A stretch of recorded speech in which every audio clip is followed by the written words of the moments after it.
Big Jim Mc Clain.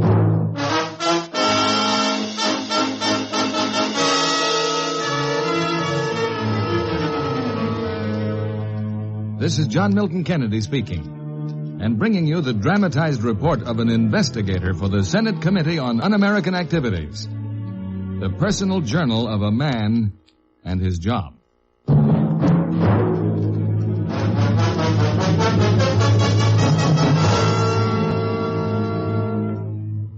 The official report says that I was assigned to the case on Monday, September 15th, 1952.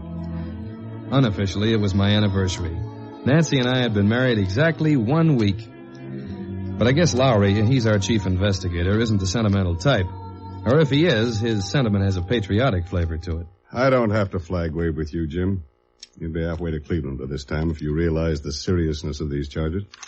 Lowry, this is a crank letter if I ever saw one. A factory full of communists ready to slip poison into every can of food shipped to our armed forces the minute we have trouble with Russia. All right. I'll admit it is fantastic.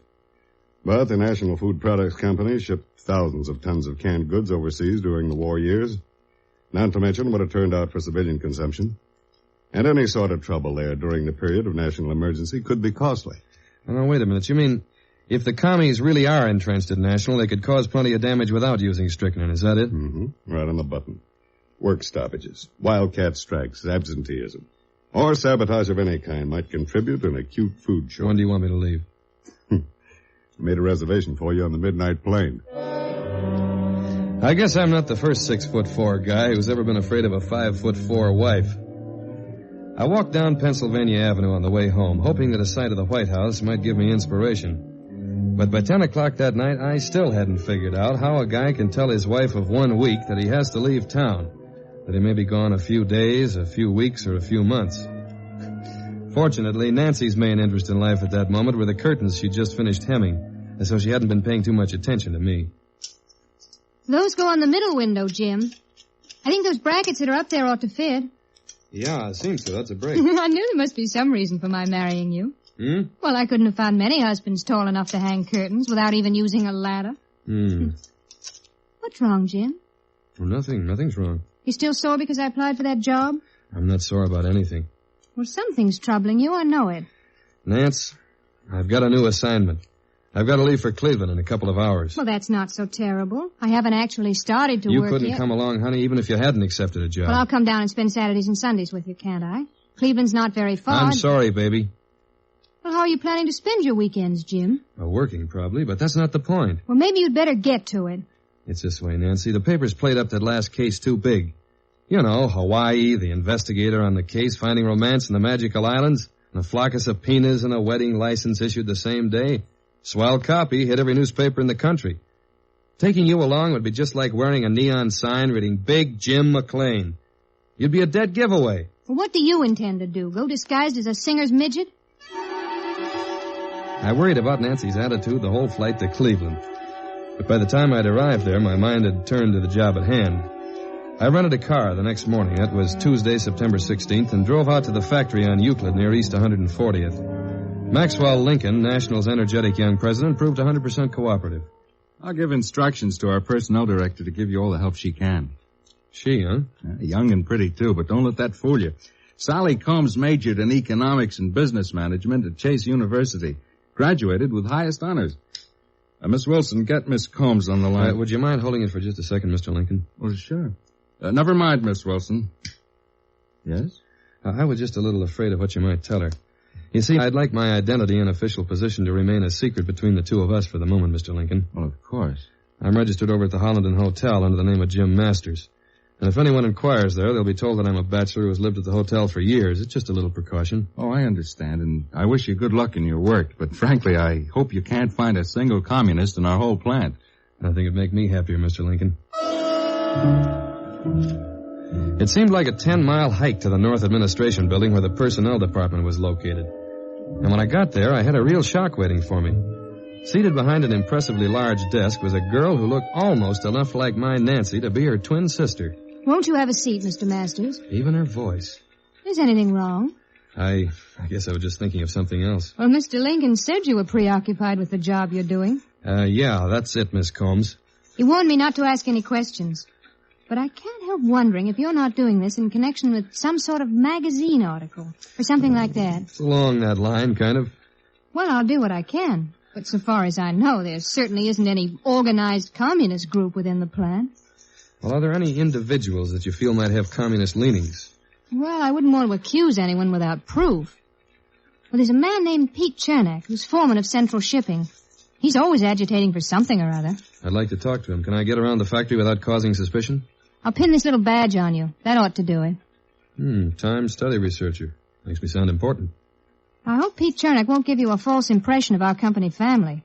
He's got a very bad leg. He drags along. I'm afraid it's made him rather bitter and surly.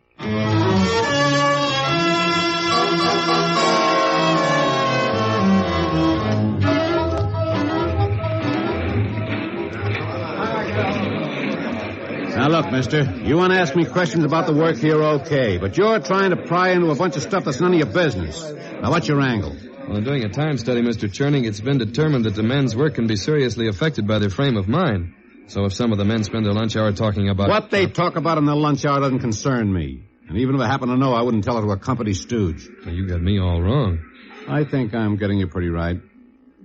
What do you figure is the peak hours for this department? I haven't checked on that yet. Well, I was thinking maybe you might recommend a switch over to unit rates for this department. Any chance of that? It's worth thinking about. Worth thinking about. Unit rates for Central Shipping. You're darn right I got you figured, pal. Time study researcher, huh?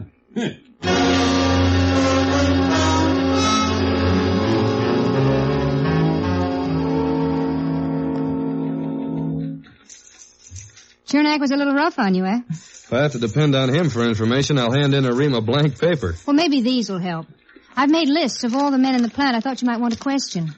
Oh, gosh, that's terrific, Miss Combs. Now, that's the kind of a lift a guy needs on the first day of an assignment. And look, if I can ever do you a favor, just name it.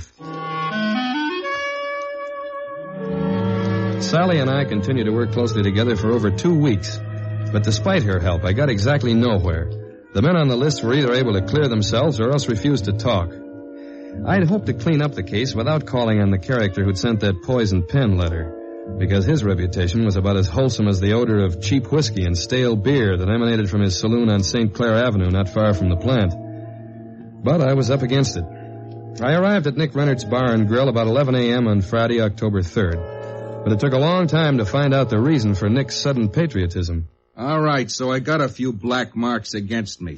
That's why I figured if anyone caught wise that all them commies from over at National are making this their hangout, I might have my license yanked. According to the records, you've gotten out of tougher spots, Nick. Yeah, but these guys ain't worth taking no risks for, sitting around all evening chewing a rag. Guys like that cripple they call Pete, yelling so loud they chase out all the other customers. Is Pete Chernak the one they said planned to poison the food sent to our armed forces? Nah, he wasn't here that night. It was a fella called Snyder. Or Schneider, something like that. Sam, his first name is. Well, what did he actually say, Nick? Well, the guy don't remember exact words for so long. But a bunch of them commies was talking about how Russia could lick this country without a speck of trouble. One of them said, sure, they had twice the number of A-bombs we had. What was the name of the man who said that? Well, I don't know the rest of them by name, but it was this guy Sam who claimed that no bomb ever invented could take over a country, that an army really had to move in with troops. Yes? So some other joker makes a crack about the U.S. infantry, and Sam says they ain't got nothing to worry about in that quarter, that the U.S. would be buying a lot of food from National in the next war, too. And that an army marches on its stomach. I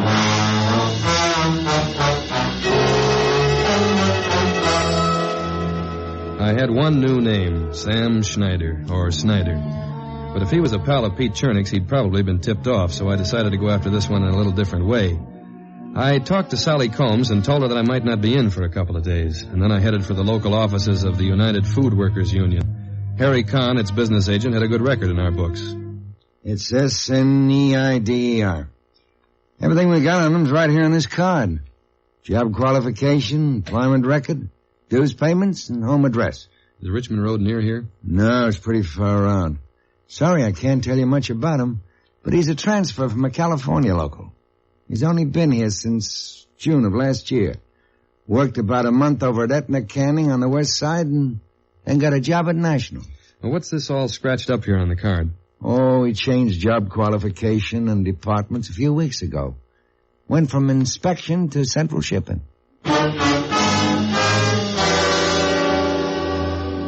I phoned Washington for a check on Schneider, but it took until 6:35 p.m. for them to get back to me. Schneider was a man with a very colorful past, and the color was red. It was too late to find anyone of authority where he used to work, and I didn't want a chance going to his house at an hour when he'd probably be home, so I hit the hay early. The next day was Saturday, October 4th. I got an early start for the west side, but it was almost noon before I located the Etna Canning Company. It was a small plant on a hard-to-find street off Lorraine Avenue. I saw the head of the company, Mr. George Baird. Not at all. I'm happy you found me here. I don't usually come in on Saturdays at all, but I have a luncheon meeting right near here today. Well, I'll try not to hold you up for too long, Mr. Baird. Don't worry. They're obliged to wait for the guest of honor. The Citizens for America are awarding me a little plaque for what they deem outstanding Americanism. Oh, that's very nice. Yes. Oh, here we are. Schneider, Samuel. Now, let's see. He was in our employ from July 6th to August 18th of last year. Work satisfactory, but left to obtain a job elsewhere at an increased salary. Did you know when you hired him that he had a long record of communist and communist front activities? It's very difficult for a small plant like ours to obtain good help, but if I had known it, I certainly wouldn't have hired him. I'm sorry, there's nothing I can tell you that might serve as a constructive contribution to your work. You've been very cooperative. I'm sorry I held you up. Oh, and congratulations on the honor that's being given you. Thank you. You know, it's too bad a few more people don't hand out plaques instead of throwing brickbats.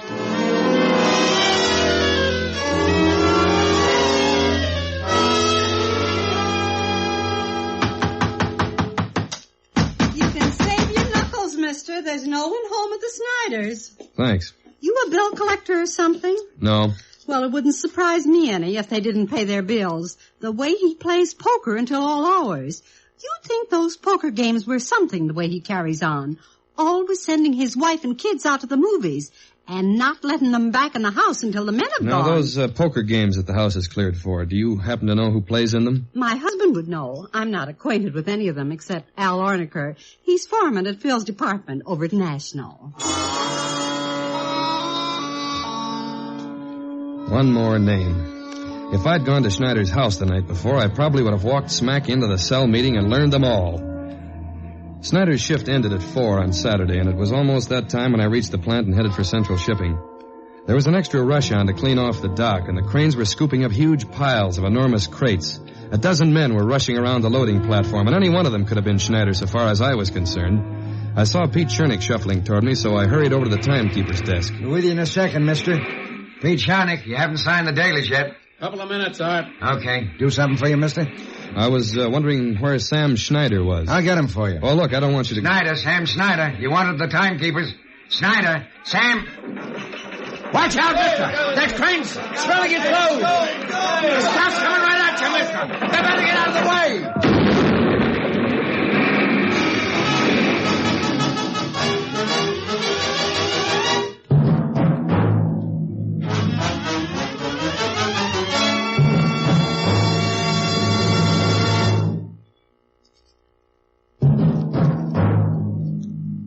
Now back to our story of Big Jim Mc Clain.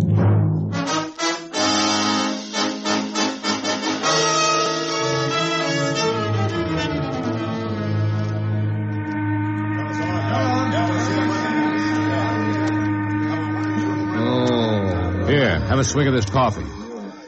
So you found a way to shut me up, eh, Chernick? You aren't hurt. I feel as though every one of those crates had hit me head on. The only thing hit you was Chernick. If he hadn't taken a flying tackle, you'd be nothing but a grease spot by now. I see. Run along, Art. No use both of us being late for dinner. Okay, see you Monday, Pete. Night, mister. Oh, I'm sorry I jumped to conclusions, Pete. I'd like to thank you. I don't want your apologies, and I don't want your thanks. I still don't like snoopers, see? Why'd you save me? Because I got smashed up in an accident before you were born. When I got this job, I swore nobody'd ever get hurt here as long as I was foreman.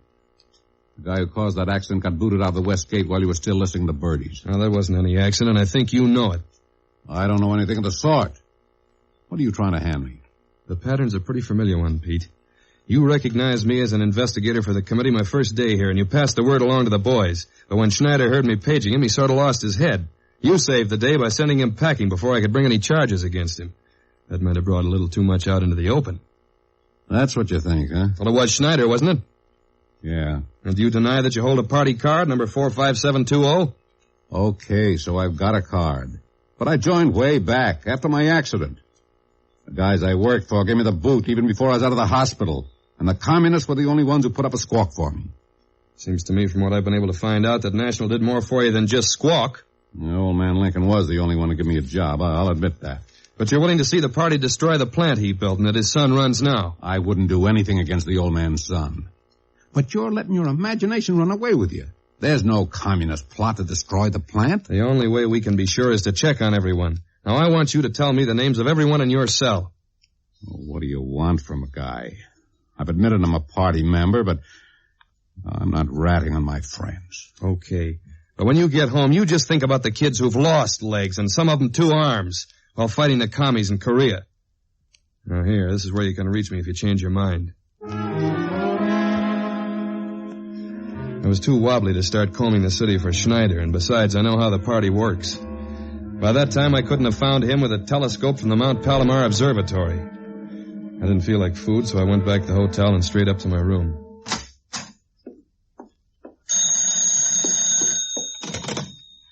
Hello? Jim, are you all right? Oh, yeah, I'm okay.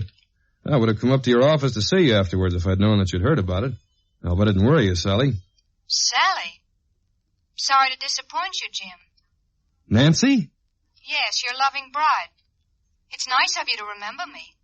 It's been over a week since I got your last letter, and I've been worried and lonely. Apparently you aren't. Who's Sally?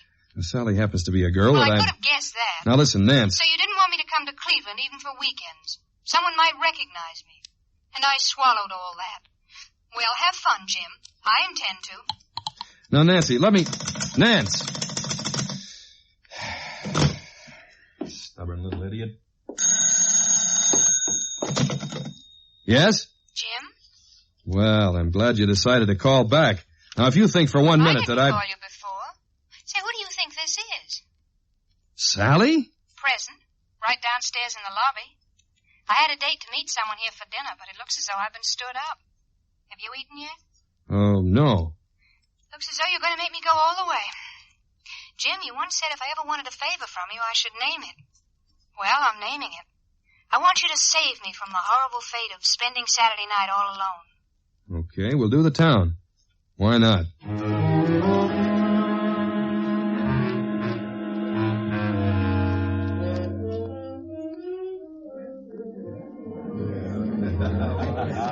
Gosh, it's been a scrumptious evening, Jim. You like this place? Oh, it's fine if you don't mind not being able to see 6 inches in front of you. They sure save money on electricity here. Yeah, I wish you wouldn't giggle like that, Sally. You don't like girls who giggle. Well, that's just it, I do. And I'm having enough trouble remembering that you just look like another girl who giggles. I wish you'd stop talking in riddles and relax for about 2 minutes. 2:30 in the morning's no time to start relaxing.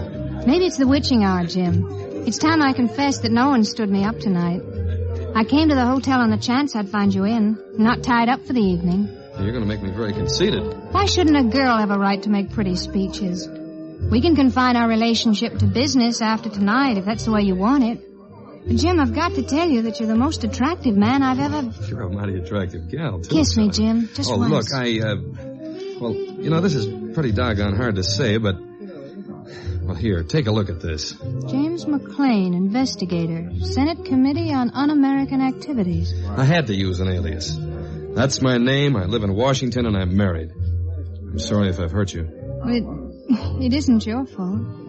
You never gave me any encouragement. Maybe you can get some satisfaction out of knowing that you may have helped your country a little, Sally. That tip-off on Pete Chernick that you gave me the first day could pay off. I've got a sneaking idea that I'm going to get a call from him at the hotel, and I'm hoping that it'll give me some real information. I'm glad I was able to help, Jim. And now, if you don't mind, I'll take a taxi home. Alone.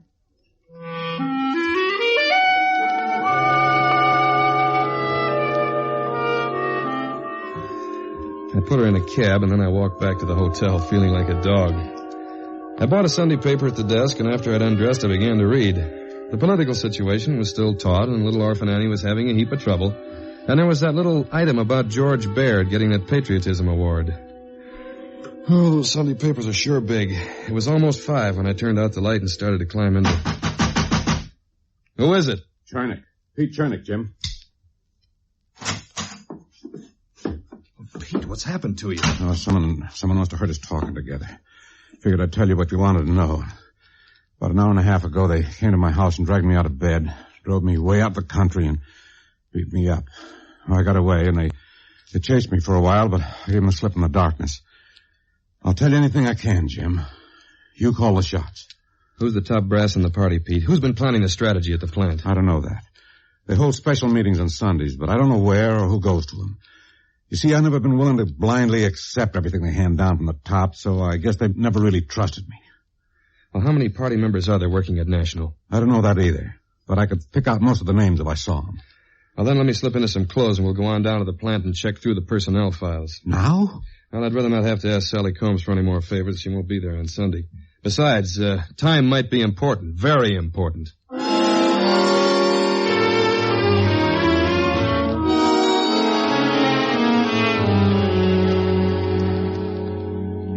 I still don't understand what you're all excited about, Jim. You will if Lowry ever comes back to this phone. Come on, Lowry, get on the ball. Well, I'm looking, Jim. I don't see anything yet. Oh, hold on a minute. But you've already talked to most of those guys, Jim. And what I didn't know, Pete, was that almost every single one of them came to National from Aetna. Jim, that Americanism organization could be a phony, but I haven't a thing on it. Nothing in the files in George Baird either. Well, there's got to be something. Did you look in the cross index? Look, Jim, the closest thing I have to a name like George Baird is a Bert George, and I don't think he's your man. Why not? This guy was a college professor who got kicked out a couple of years ago for putting some things in the text that didn't belong there. Now, there's no possible connection with the operator of a small canning factory. You're on the wrong track, Jim. Well, maybe not. This guy sounded as though he might have been a professor at one time. Hey, just a minute, Lowry. Now, what was the name of that college? Chase University. Taught economics and business management. That does it, Chief. You can go back to bed now. What are you... Bye. Hand me that piece of Sunday paper, Pete. Sure. You know, Jim, if we could figure out where they hold their Sunday meetings, you might be able to... I think it's right here in the paper. What? Here it is. Well known for his philanthropic and civic work, Mr. Baird is a resident of fashionable Lynn Haven. Now, where's Lynn Haven, Pete? Oh, it's nearly halfway to Sandusky on Route 6. Well, I better clear the way because I'm coming through.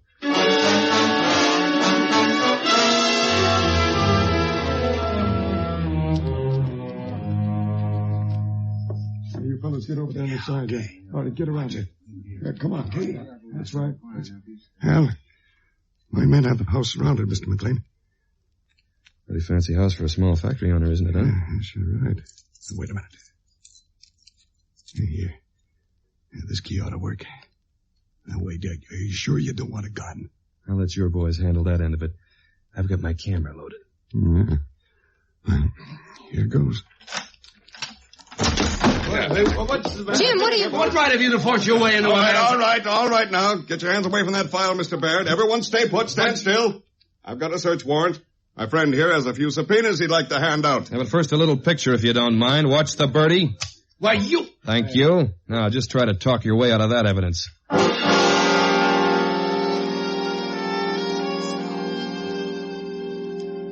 Their files contain carefully worked out plans for taking over the food center so vital to our nation. We found no evidence of a plot to use poison, but that was about the only bet they had overlooked.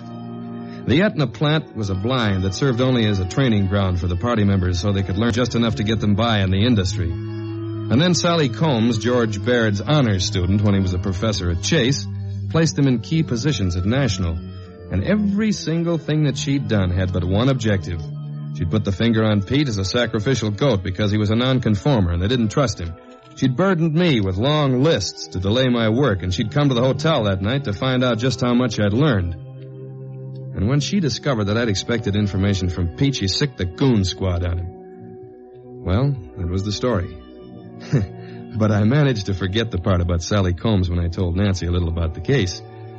However, Nancy managed to unearth a copy of the group picture that I'd taken at the Baird mansion. You know how wives are. Jim, have you noticed that girl in the picture looks a whole lot like me? Nonsense, honey. No, I mean it. Well, not if you look close. Now, you've got a sort of an amused look, and hers is cynical.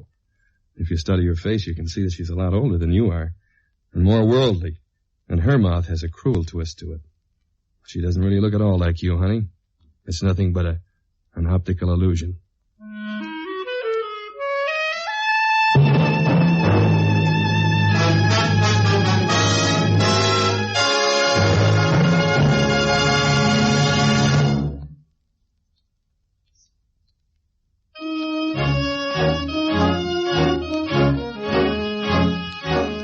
Any resemblance to actual people or organizations was entirely coincidental, but our story was based on fact. The role of Jim Mc Clain was played by Jim Arness, and Doe Avedon appeared as Nancy. Others in the cast were Will Wright, Carlton Young, Shepard Menken, Florence Ravenel, Bill Boucher, and Joe Forte. Original music was composed and conducted by Frank Worth, and Bud Lesser wrote and directed. Big Jim Mc Clain is a Wayne Fellows production. John Milton Kennedy speaking.